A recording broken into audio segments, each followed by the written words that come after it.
Admiral Krex stood in his command center surrounded by holographic displays showing the current state of the Sol system. What he saw filled him with a dread he had never experienced before.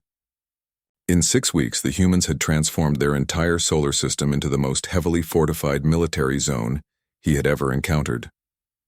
Every moon, every asteroid, every piece of space debris had been turned into a weapon or a fortress.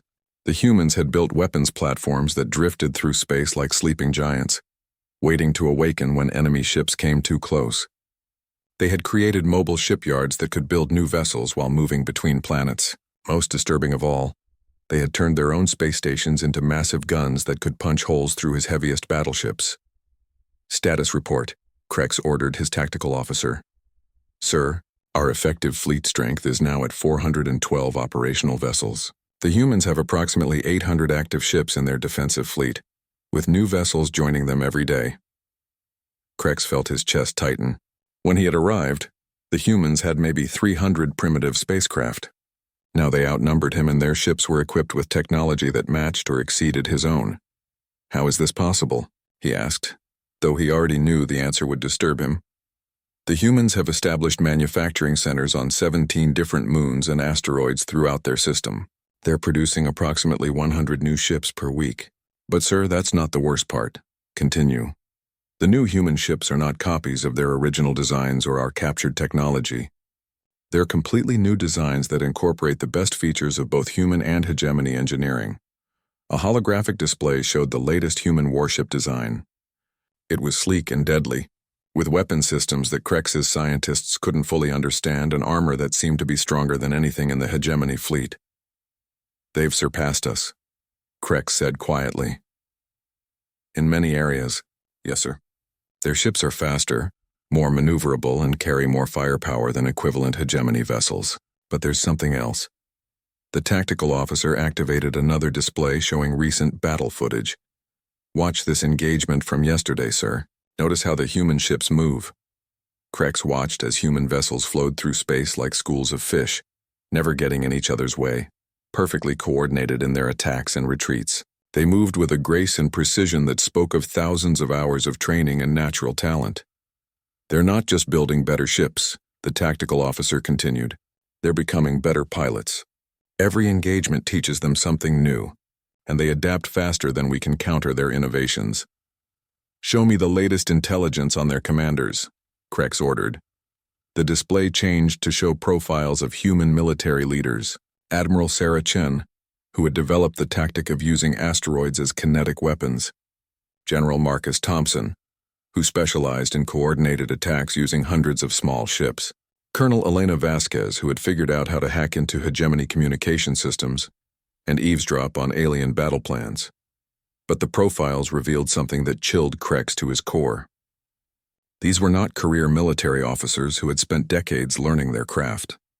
Most of them had been civilian scientists, engineers, and business leaders just 6 weeks ago. The humans had taken ordinary people and turned them into military geniuses in a matter of weeks. Sir, the communications officer called out, we're receiving a priority transmission from Hegemony Command. Put it through.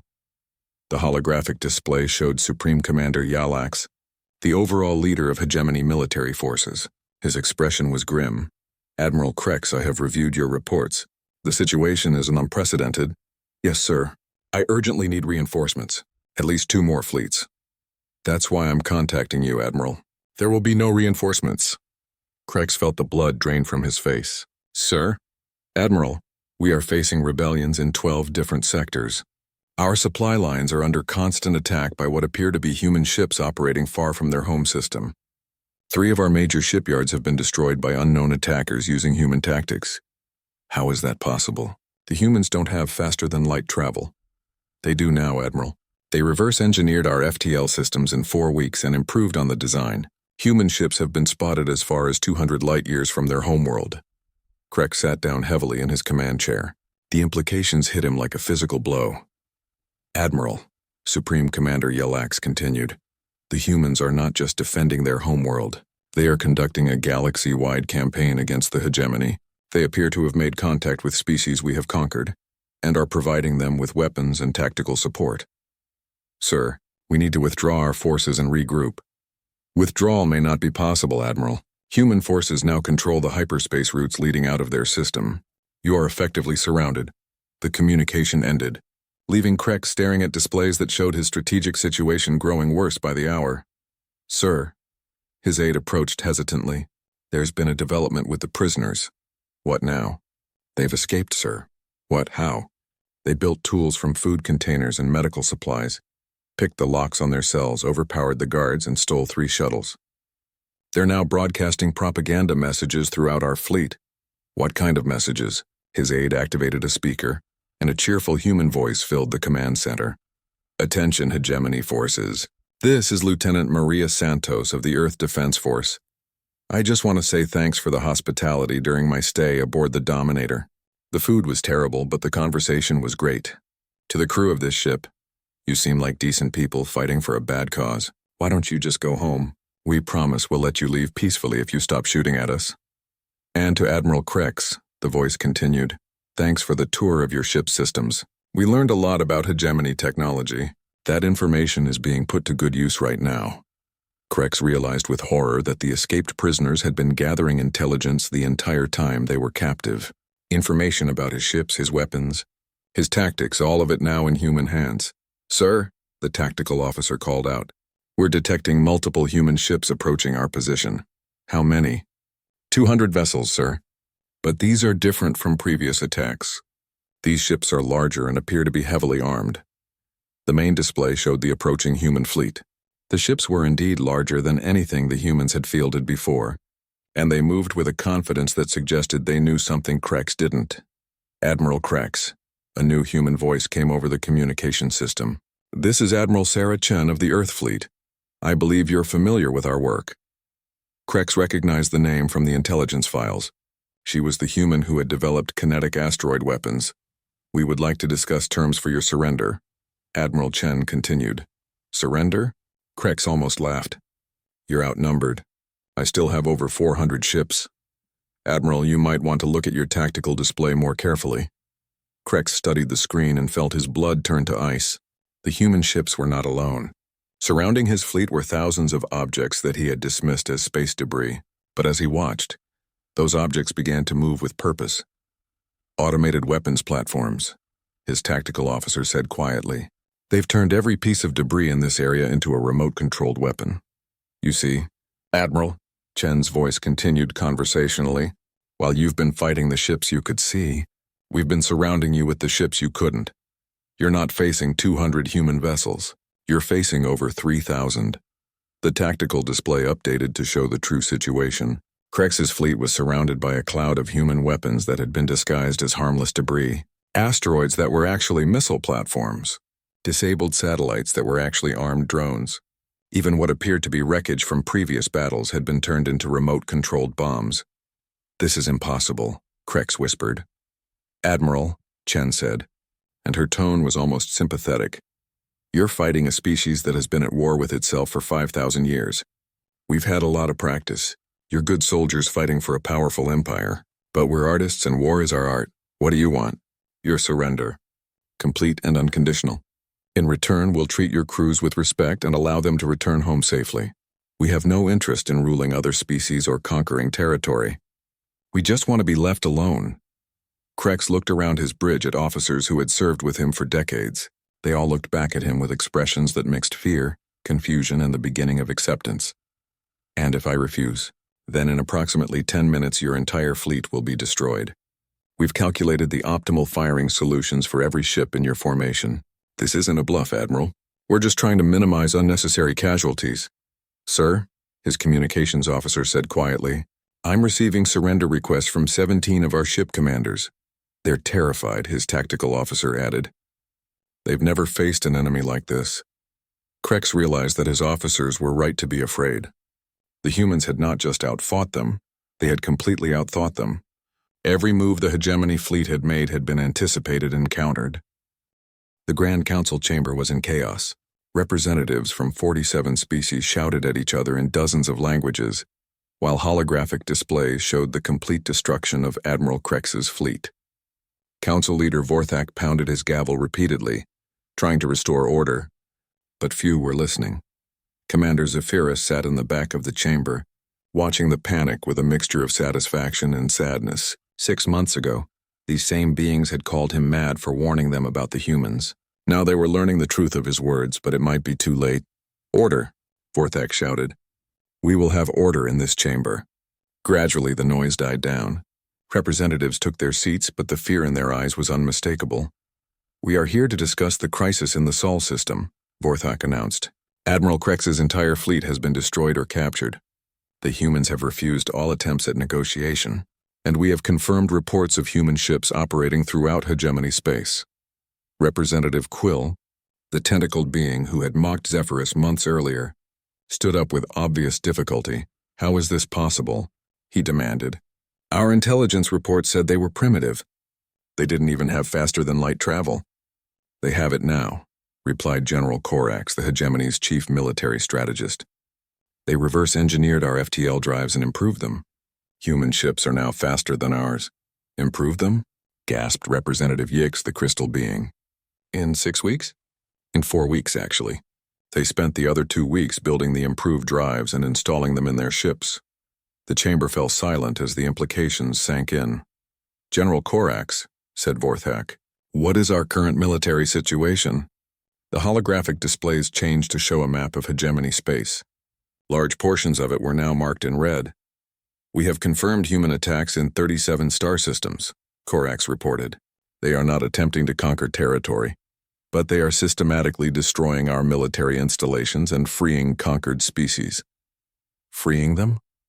"Yes. The humans are providing advanced weapons and tactical training to species we have conquered. Many of our subject worlds are now in open rebellion." Representative Clax, the tree-like being, swayed as if caught in a strong wind. "This cannot be happening. We are the Galactic Hegemony. We have ruled space for 300 years. "We ruled space," Corax corrected grimly. "Past tense. What do the humans want?" asked Vorthak. "What are their terms for peace?" General Corax activated another display showing recorded human communications. "They have made their position very clear. They want the hegemony to dissolve completely. All conquered worlds are to be given their independence. All hegemony military forces are to surrender, and all species are to promise never to attack Earth or its allies." "Allies?" Vorthak looked confused. "What allies?" "Approximately 40 species have already signed mutual defense pacts with the humans. More are joining every day." The chamber erupted in shocked voices. Zephyrus watched as the same representatives who had dismissed his warnings now realized the scope of the disaster they faced. "Sir," an aide ran into the chamber carrying urgent messages. "We have reports coming in from the outer systems. Human fleets have been spotted near Kalthros, Vexinar, and New Helios. Those systems are hundreds of light years apart," said Vorthak. "How many ships do they have?" "We don't know, sir, but they seem to be everywhere at once." Zephyrus finally stood up and walked slowly to the speaking platform. The chamber fell quiet as the old warrior approached. "Honored Council," he said, his voice carrying clearly through the chamber. 6 months ago I stood in this same place and warned you about the humans. You called me mad. You said I was suffering from battle fatigue. You dismissed my concerns about a primitive species that could barely leave their own planet. No one interrupted him this time. I told you that humans were different from any species we had ever encountered. I told you they had turned warfare into an art form. I told you they would be the most dangerous enemies we could possibly face. Zephyrus looked around the chamber at faces filled with fear and regret. You didn't listen. You were so confident in our technological superiority, so certain that primitive species could never threaten the mighty hegemony, that you ignored the warnings of someone who had actually fought them. Commander, Vorthak said quietly, we were wrong. What do you recommend we do now? Now? Zephyrus almost laughed. Now it's too late. The humans are no longer the primitive species I encountered 3 years ago. They have learned everything they need to know about our technology, our tactics, and our weaknesses. They have superior ships, better weapons, and allies throughout the galaxy. But surely we can negotiate, pleaded Representative Quill. With what? Zephyrus asked. What do we have that they want? They have proven they can take anything they need by force. They have shown they can defeat our best fleets and capture our most advanced technology. General Corax stepped forward. Commander Zephyrus, you know these humans better than anyone. What will they do to us? Zephyrus was quiet for a long moment, remembering his encounter with the humans years earlier. "That depends," he said finally. "The humans I met were not evil. They were not cruel. They were warriors who fought hard but treated their enemies with respect. If we surrender completely and honestly, they may allow us to exist peacefully. And if we continue to fight, then they will destroy us completely. They have the capability now, and they have proven they have the will to use it." The chamber fell silent again. Outside, through the tall windows, they could see ships in orbit around their capital world. But for the first time in centuries, those ships belonged to an enemy fleet. "Sir?" The aide who had brought the earlier messages approached Vorthak hesitantly. "We're receiving a transmission from the human fleet commander." "Put it through." A holographic display activated, showing a human female in a neat military uniform. She looked young, but her eyes held the confidence of someone who had won many battles. "Honored members of the Galactic Council," she said, "I am Admiral Sarah Chen of the Earth Defense Force. I understand you have been discussing your surrender." "We have made no decision about surrender," Vorthak replied stiffly. "With respect, Council Leader Vorthak, you have no choice in the matter. Your military forces have been defeated. Your empire is collapsing. Your subject worlds are free. The only question remaining is whether this transition happens peacefully or violently." "What are your terms?" asked General Korax. "Complete dissolution of the galactic hegemony. Independence for all conquered worlds. Dismantling of all offensive military forces. And a formal apology to every species you have oppressed. And in return, peace. We have no interest in ruling you or conquering your worlds. We just want to be left alone to explore space and make friends with whoever wants to be our friends." Representative Yik stood up, his crystal body reflecting the chamber's lights. "What guarantee do we have that you won't simply become the new oppressors?" Admiral Chen smiled. It was not an unfriendly expression. "You have the guarantee of our history, Representative Yix. We have been fighting wars for thousands of years, but we have never been conquerors. We fight when we have to, but we prefer to build rather than destroy. And if we refuse your terms," the smile faded from the human admiral's face, "then we will continue our current operations until your military forces no longer exist. But I hope that won't be necessary. Enough people have died already." Commander Zephyrus stepped forward. "Admiral Chen, I am Commander Zephyrus. I encountered human forces several years ago." "Ah, Commander Zephyrus. We've studied your service record. An impressive career. You tried to warn your people about us, didn't you?" "I did. They didn't listen. That seems to happen a lot with military intelligence. No offense to your people, Commander, but your government made a serious mistake when they decided to invade our homeworld." "I know. What will happen to those who served the hegemony faithfully? Many of us were just following orders." Admiral Chen's expression softened slightly. "Commander, humans understand the concept of duty. Soldiers who served honorably will be treated with respect. Officers who committed war crimes will face justice. But good people who were serving a bad system will be allowed to go home and live in peace." She turned to address the entire council. "That offer extends to all of you. We're not interested in revenge. We're interested in building a better future for everyone." Council Leader Vorthak looked around the chamber at his fellow representatives. He could see in their faces that they had already made their decision. "Admiral Chen," he said formally, "the Galactic Council accepts your terms. The hegemony will be dissolved. Our military forces will stand down. We surrender unconditionally. Thank you, Council Leader. You've made the right choice." As the human admiral's image faded, Zephyrus found himself surrounded by fellow council members who had ignored his warnings months earlier. "Commander," said Representative Quill quietly, "we owe you an apology." "You owe me nothing," Zephyrus replied. "But you owe something to every soldier who died in this war because you wouldn't listen to intelligence that could have prevented it." "What will you do now?" asked Representative Clax. Zephyrus looked out the window at the human ships in orbit. They were sleek and powerful, but they weren't threatening the planet below. Kexthar stared at the small human woman for a long moment. Then he threw back his massive head and laughed. The sound was like metal scraping against stone, harsh and ugly. The tension in the cantina broke like a snapped wire, and nervous laughter rippled through the crowd. "Survive?" Kexthar wiped his eyes with the back of one clawed hand. "Little human, you clearly don't understand what a clean kill means." He gestured to the empty chair across from him. "Please sit. Let me educate you about proper hunting." Elena didn't move. She stood exactly where she was, hands loose at her sides, watching him with those tired eyes. I understand hunting quite well, actually. I'm more interested in your tracking methods. My tracking methods? Kexthar's laughter faded. This wasn't going how these conversations usually went. Most people either ran away or begged to hear more stories. They didn't ask technical questions. Yes, for instance, the first hunt. Kepler 442b. Ice World, you said. What kind of equipment was your target carrying? The crowd leaned in closer. This was getting interesting. The small human wasn't backing down, and everyone could smell a confrontation building.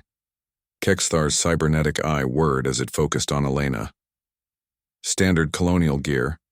Thermal suit, emergency food, basic tools. Nothing that would help him against me. And the duration of the hunt was 2 weeks, you said? 14 standard days. I remember every hour. Elena nodded like she was taking notes. Interesting. What about environmental factors? Temperature range during those 14 days? What does it matter? Kexthar was starting to sound annoyed. It was cold. Cold enough to kill most life forms in hours. But not cold enough to kill you, apparently. What kind of protection were you using? Kexthar gestured to his cybernetic parts. These aren't just weapons, little human. They regulate my body temperature, filter toxins, enhance my strength. I am a perfect hunting machine. Of course. Elena's voice stayed calm and level. And your prey? You left him in an ice cave, you said. Did you verify the body? The question caught Kexthar off guard. Verify the body? Standard hunting practice. You confirm the kill. Make sure your prey is actually dead. Around the table, other hunters nodded. It was basic procedure. You always confirmed your kills. Kexthar's mandibles clicked together in irritation. I didn't need to verify anything. He was bleeding, dying in sub-zero temperatures with no equipment. Nothing survives those conditions. Nothing. Elena raised one eyebrow. That seems like a strong claim. Are you questioning my abilities? Kexthar half rose from his chair. His bulk cast a shadow over Elena, but she didn't step back. I'm questioning your procedures. Let's talk about the second hunt. The engineer on Proxima Station. Elena pulled out a small data pad and tapped it a few times. Acid storms, you said. Station falling apart. You hunted her through maintenance tunnels for days. That's right. What kind of engineer was she? What kind? Kexthar sat back down, confused by the question. Environmental systems? Structural? Power distribution? It matters for understanding her skill set. She worked on terraforming equipment, atmospheric processors, environmental controls, that kind of thing. Elena made a note on her pad. So she would have intimate knowledge of life support systems, air filtration, radiation shielding. I suppose, but what difference does it make? She was trapped in a failing station with acid eating through the walls. And you said you cornered her in the reactor room? Yes, the radiation levels were lethal. I had to use my full environmental protection just to get close. But she was already there when you arrived? Kexthar paused. Yes. She was trying to fix something. Some kind of jury-rigged equipment. Elena nodded and made another note. Did you identify what she was building? It was junk. Scrap metal and broken components. It wouldn't have saved her. Did you examine it closely? Take readings? Document the construction? Why would I waste time on the desperate tinkering of dying prey? The questions were coming faster now, and Kexthar was starting to feel like he was being interrogated instead of telling his stories. What about the third hunt? Elena continued. The medic on the dead world. What about it? You said everyone else died in the crash, but he survived. How long between the crash and when you found him? A few days. Maybe a week. And he was already performing surgery on himself when you wounded him? Yes, trying to repair damage from the crash. What kind of tools was he using? Kexthar's irritation was growing. Scrap metal, like I said. Pieces of the ship. But you described it as surgery. That implies precision, knowledge, skill, not just random cutting. He was a trained medic. Of course he had medical knowledge. Trauma surgery, specifically? Yes, I suppose so. Elena looked up from her pad. So a trained trauma surgeon, alone on a hostile world, already demonstrating the ability to perform complex medical procedures under extreme conditions. And you wounded him and left him to die. That's right. Without confirming the kill? Kexthar's 4 eyes narrowed. Why do you keep asking about that? Because it's the most important part of any hunt. The part where you make sure your prey is actually dead. She put her datapad away and looked directly at him. See, here's what I find interesting about your stories. 3 different hunts, 3 different environments, 3 different humans with 3 different skill sets, a soldier trained for extreme conditions, an engineer who specializes in life support systems, a trauma surgeon who can perform complex procedures under pressure.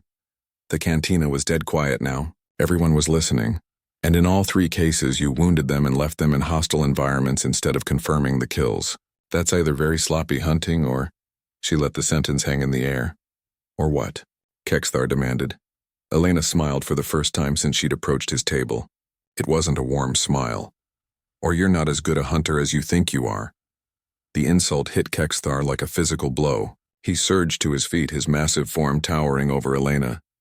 His cybernetic parts whirred and clicked as they powered up for combat. You dare question my skills? You soft, weak little creature from a backwater world? Elena didn't move. She stood there looking up at him like he was a mildly interesting specimen in a lab. I'm not questioning your skills, she said calmly. I'm questioning your assumptions.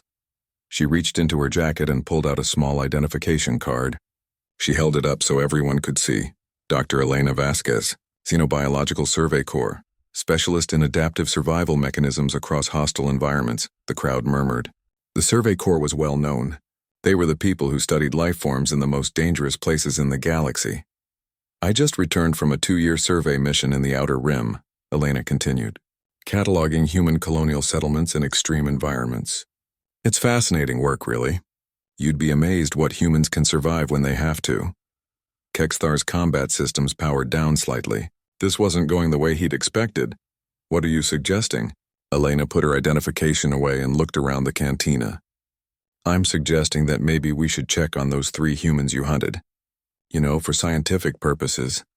The way she said it made several people at nearby tables start reaching for their weapons. Something was very wrong here, and everyone could feel it. After all, Elena said, her voice carrying clearly through the silent room, if they really are dead, then there's no harm in checking. But if they're not... She let that thought hang in the air like a threat. Elena pulled her datapad back out and tapped it several times. A holographic display appeared above the device showing star charts and data streams. Let's start with your first hunt, she said in the same calm professional tone. Kepler 442b, ice world in the Kepler system. The display showed a white and blue planet spinning slowly in the projection.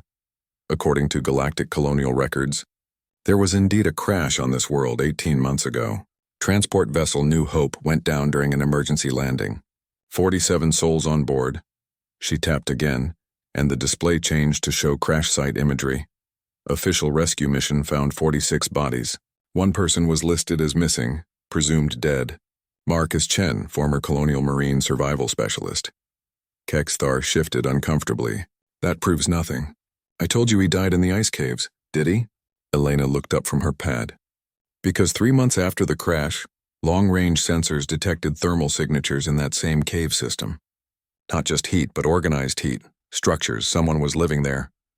The crowd was completely focused now. Even the bartender had stopped cleaning glasses to listen. 6 months later, a survey team investigating the thermal readings found something interesting. An entire underground complex carved into the ice. Hydroponic gardens using geothermal vents for power. Water reclamation systems. Even a small workshop. She changed the display to show images of the complex. It was crude but functional, clearly built by someone who knew what they were doing. The survey team also found something else. Records. A journal. Written on pieces of salvaged metal. Elena began to read from her pad. Day 1. Shot in the side, bleeding bad. Cave provides shelter but no food. Need to stop the bleeding first, then figure out how to survive until rescue comes. Kexthar's cybernetic eye whirred as it focused on Elena. Day 7. No rescue coming. Bleeding stopped, but infection setting in. Found geothermal vent deeper in cave system. Heat source could keep me alive. Day 14. Built basic shelter around heat source. Melting ice for water. Infection clearing up. That bastard alien hunter probably thinks I'm dead by now. Someone in the crowd whispered, "Oh no." Elena continued reading. Day 30. Garden is growing. Amazing what you can do with human waste and ice water when you have to. Starting to think about long-term survival instead of rescue. Day 90. Complex is self-sufficient now. Been thinking about that hunter. Wonder if he's still out there bragging about killing me. Wonder if I should let him keep thinking that. Elena looked up at Kexthar, whose 4 eyes were now very wide. Day 120. Decided to stay. This place is home now, but someday I'm going to find that alien hunter and show him what a human looks like when he's really trying to kill something. The cantina was so quiet you could hear the air recycling systems. The survey team tried to make contact with the complex, but it was empty. Marcus Chen had moved on. No one knows where he went. Elena tapped her pad again and the display changed to show a different world. Now let's talk about Proxima Station, your second hunt. This image showed a dark industrial structure orbiting a red dwarf star. Station went critical 8 months ago during a severe solar storm. Officially, everyone aboard died when the reactor overloaded. But here's the interesting part. She zoomed in on the station schematics. The reactor didn't explode. It was shut down safely just before the point of no return. Someone with expert knowledge of the systems managed to prevent a complete meltdown. That's impossible, Kexthar said. But his voice lacked conviction. The radiation levels were lethal. To most species, yes. But humans have a higher radiation tolerance than most people realize. And someone with the right knowledge could jury-rig protection systems. Elena brought up more images.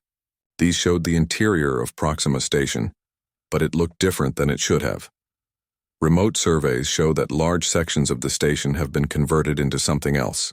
Atmospheric processors are running at full capacity. Environmental systems are not just repaired, but improved. The station isn't dead, it's thriving. She paused to let that sink in. Sarah Williams was a terraforming engineer, specialist in atmospheric systems and environmental control. The equipment you saw her building? It wasn't desperate tinkering. It was expert modification of existing systems to create a livable environment in impossible conditions. Kexthar was starting to look sick. Recent intelligence reports suggest the station is now operating as some kind of forward base. Ships have been seen coming and going, all of them human vessels. Elena tapped her pad one more time. Which brings us to your third hunt, the dead world where the colony ship crashed. The image showed a brown, barren planet with no atmosphere. Colony ship Pioneer's Dream crashed on Zarian 7 nearly a year ago. No survivors were expected. The world has no atmosphere, no water, toxic soil. Nothing should be able to live there. Nothing did live there, Kexthar protested. I left him dying on bare rock. David Santos. Trauma surgeon, specialist in emergency field medicine. Elena looked at him steadily. Tell me, when you wounded him, did you damage any major organs? What does it matter? Because a trauma surgeon would know exactly how to treat those wounds, even with improvised tools. He would know which injuries were fatal and which ones just looked fatal. She changed the display to show recent orbital scans of the planet. 3 months ago, deep space monitoring stations detected artificial signals from Zarion 7, not distress signals. Communication arrays. Someone down there was talking to the outside galaxy. The crowd was starting to get restless. Some people were quietly moving toward the exits. 2 months ago, supply ships started making regular runs to the planet. Medical supplies mostly, but also construction materials and high-tech equipment. Elena smiled that cold smile again. 1 month ago, the first injured humans from across 3 sectors started arriving at what's now being called Santos Medical Station, a fully functional trauma center built into the caves and caverns of a dead world. She put the datapad away and looked directly at Kexthar. Dr. David Santos is now considered one of the best trauma surgeons in the Outer Rim. He specializes in treating wounds that other doctors say are impossible to survive. Patients come from hundreds of light years away, just to be treated by the man who learned field surgery by operating on himself with scrap metal. Kexthar had gone very pale under his dark shell. You see, Elena continued, humans have this interesting trait. We don't just survive things that should kill us. We remember the things that tried to kill us, and we learn from those experiences. She began walking around Kexthar's table, like a teacher giving a lesson. Marcus Chen survived your hunt and learned that humans can create livable spaces in the most hostile environments. He's probably out there right now, building settlements on worlds that other species consider uninhabitable. Sarah Williams survived your hunt and learned that humans can fix anything, given enough time and motivation. She's turned a dead space station into a fortress. David Santos survived your hunt and learned that humans can heal from wounds that would kill any other species. He's saving lives that everyone else has given up on. Elena stopped walking and faced Kexthar directly. But more importantly, all three of them learned something else. They learned that there's an alien hunter out there who likes to wound humans and leave them to die slowly. They learned that this hunter collects trophies and tells stories about his kills. She leaned forward slightly, and they learned that this hunter never bothers to confirm his kills. Kexthar was now openly staring at Elena with something that might have been fear. What are you saying? I'm saying that you didn't hunt 3 humans and kill them. You hunted 3 humans and taught them exactly how dangerous they could become when they really wanted to survive. Elena's communication device beeped softly. She glanced at it and nodded. I'm saying that for the past year, Marcus Chen, Sarah Williams, and David Santos have been very patiently tracking the alien hunter who tried to murder them. Another beep from her device. I'm saying that they've been monitoring your movements, learning your patterns, studying your methods. A third beep. And I'm saying that they're very good at being patient when they want something. Elena looked at her device and smiled. Message received. Package delivered. Subject is in position. Await confirmation. She looked up at Kexthar, and for the first time, her tired eyes showed something other than calm professionalism. They showed satisfaction. Kexthar of the Zalani hunting clan, meet your former prey. I believe you 3 have some unfinished business to discuss. Kexthar looked from one human face to another, searching for any sign of mercy. He found none. These weren't the soft, weak creatures he had imagined humans to be. These were something else entirely. You can't be serious, he said, but his voice lacked conviction. Dead serious, Marcus Chen replied. Just like you were when you left me bleeding in that ice cave. Sarah Williams was checking readings on her data pad. Transport vessel is standing by. Destination coordinates are already programmed. Where? Kexthar demanded. Elena smiled coldly. Somewhere appropriate. We've found a lovely little world that should provide exactly the right challenge for someone of your talents. David. Santos finished laying out his surgical instruments and looked up at Kexthar with professional interest. We'll need to level the playing field first, of course. Those cybernetic enhancements give you an unfair advantage. Kexthar's 4 eyes went wide with horror. You can't remove my implants. I'll die without them, will you? David's voice was clinically curious. That's an interesting medical question. Let's find out. Marcus Chen moved closer, his hand resting on the weapon at his side. The way I see it, you have 2 choices. You can cooperate and we'll make this as painless as possible. Or you can fight and we'll do it the hard way. Either option works for us, Sarah added helpfully, though the hard way will be considerably more unpleasant for you. Elena walked over to the bar and poured herself a drink. She seemed completely relaxed, like this was just another day at the office. You know what I find fascinating about this situation? She said conversationally. You spent all that time hunting humans, but you never really studied us. You never understood what makes us dangerous. She took a sip of her drink and continued. It's not our strength or our speed or our natural weapons. Other species are stronger, faster, better armed. What makes humans dangerous is our memory and our patience. Kexthar was looking around desperately for an escape route, but there wasn't one. The 3 survivors had positioned themselves to cut off any possible avenue of retreat. We remember everything, Elena went on. Every injury, every injustice, every moment of pain and fear. And we can wait. Years if necessary, decades. We can wait until the perfect moment for justice, David. Santos picked up a surgical device that hummed with energy. This will remove your cybernetic components without damaging the surrounding tissue, he explained, in a bedside manner that was somehow more terrifying than any threat. I've become quite skilled at this procedure. I've had lots of practice on myself. Please, Kexthar said, and the words seemed to scrape his throat raw. I was just doing what hunters do. It's my nature. Marcus Chen laughed, but there was no humor in it. Your nature? That's your defense. You were just following your nature? He leaned in closer to the cowering alien. Well, we're just following our nature too, and our nature is to survive, adapt, and make sure that the things that try to kill us never get the chance to do it again. Sarah Williams looked up from her control pad. Transport is ready. Medical bay is prepared for the procedure. Destination world has been confirmed habitable for Zalani physiology. Barely, she emphasized the word. Barely, with obvious satisfaction, Elena finished her drink and set the glass. Down on the bar. The world we've chosen for you is quite interesting from a scientific perspective. Gravity is about twice what you're used to. Atmosphere is breathable but corrosive to most metals. Temperature swings from below freezing at night to over 40 degrees Celsius during the day. The local flora is mostly poisonous, Marcus added. The fauna is actively hostile to anything that moves. Water sources are contaminated with heavy metals. Sounds familiar, doesn't it? David said pleasantly. Like the kind of place where you might leave someone to die slowly. Kexithar tried one last desperate gambit. Wait. I have information. Other hunters, bigger prey, contracts worth millions of credits. The three humans exchanged glances. Elena shook her head. We're not interested in your information. This isn't about money or other hunters. This is about you. Specifically. She walked over to stand directly in front of him. You see, we could have killed you quickly. We could have had you assassinated months ago. But that wouldn't have been justice. That would have been just another hunting story. Elena's tired eyes looked into his four glowing red ones. Justice means you get to experience exactly what you put us through.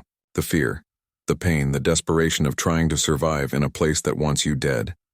David Santos activated his surgical device. The humming grew louder. The difference is we're not going to leave you to die. We're going to monitor your progress. We want to see how the great hunter performs when he's the prey. And if you survive, Marcus said, if you manage to adapt and overcome the challenges like we did, then maybe you'll understand what it really means to hunt something dangerous. Sarah Williams began entering commands into her control pad. Of course, if you don't survive, that's fine too. Natural selection in action. Elena nodded to David, who moved forward with his surgical instruments. Last chance for cooperation, he said almost gently. This can be painless or it can be agony. Your choice. Kexthar looked around one more time at the faces surrounding him. There was no mercy there, no negotiation, no escape. Only the cold, patient justice of creatures that had been hurt and had remembered every detail of that pain. I'll cooperate, he whispered. Smart choice, Elena said approvingly. David, proceed with the procedure. Sarah, prepare the transport. Marcus, monitor for any signs of resistance. As David began removing Kexthar's cybernetic enhancements, Elena walked back to the bar and poured another drink. You know, she said thoughtfully, there's an old human saying, before you embark on a journey of revenge, dig 2 graves. She took a sip and continued, the idea is that revenge will destroy you along with your enemy. But this isn't revenge, this is education. Kexthar screamed as the first cybernetic component was removed. We're going to teach you what it means to be human, Elena said over his cries. The fear, the pain, the desperate will to survive against impossible odds. Another component was removed, and Kexthar's body convulsed. And if you're very lucky, if you're very smart, and if you're very, very determined, you might just survive long enough to understand why humans are the most dangerous prey in the galaxy. An hour later, transport vessel Second Chance departed from Nexus 7 with a passenger who was no longer the apex predator he had once been. Kexthar, stripped of his technological advantages and wounded just badly enough to make survival challenging but not impossible, was delivered to a world that would test every survival skill he possessed. Elena stood in the observation deck of the transport, watching the planet grow larger in the viewport. How long do you think he'll last? Marcus asked, joining her at the window. Hard to say, Elena replied thoughtfully. Zalani are tough and he does have hunting experience. Without his cybernetics, though, he's going to have to learn to survive the same way we did, through determination, adaptation, and sheer bloody-minded refusal to give up. Sarah Williams looked up from her monitoring station. All systems are green. Atmospheric conditions are within acceptable ranges for Zalani physiology. Landing zone is secure. David Santos checked his medical readings one last time. Patient is stable. Wounds are healing normally. No signs of infection or complications. He should be fully conscious by the time we reach the surface. Elena nodded and activated the communication system. Kexthar, can you hear me? A weak voice answered from the medical bay. Yes. Good. We're about to land on your new home. You'll be provided with basic survival gear. The same kind of equipment you had when you were hunting us. Nothing more, nothing less. She paused to let that sink in. There are no rescue beacons, no communication devices, no way to call for help. Just like the situations you put us in. How long what? How long do I have to survive? Elena smiled, though he couldn't see it. That's the beautiful part. You don't have a time limit. You survive as long as you can survive. Maybe days, maybe weeks, maybe years. Maybe forever if you're good enough. And then what? And then nothing. You live or you die based on your own skills, your own determination, your own will to survive. Just like we did. The transport touched down on the surface of the hostile world with a gentle bump. One last thing, Elena said into the communicator. We'll be monitoring your progress from orbit. Not to help, just to observe. We want to see what you're really made of when the technology is stripped away, and you're left with nothing but your wits and your will to live. The medical bay doors opened, and Marcus Chen helped a very pale, very weak Kexthar to his feet. Remember, Elena said as they prepared to leave him on the surface. This isn't punishment. This is education. You wanted to know what it was like to hunt the most dangerous prey in the galaxy. The transport doors sealed behind them as they left. Kexthar standing alone on the rocky surface of a world that would either kill him or teach him what it really meant to be dangerous. Now, you get to find out what it's like to be that prey. 3 months later, Elena filed her final report with the Xenobiological Survey Corps. Subject was still alive, had constructed basic shelter, and was showing remarkable adaptation to hostile conditions. Perhaps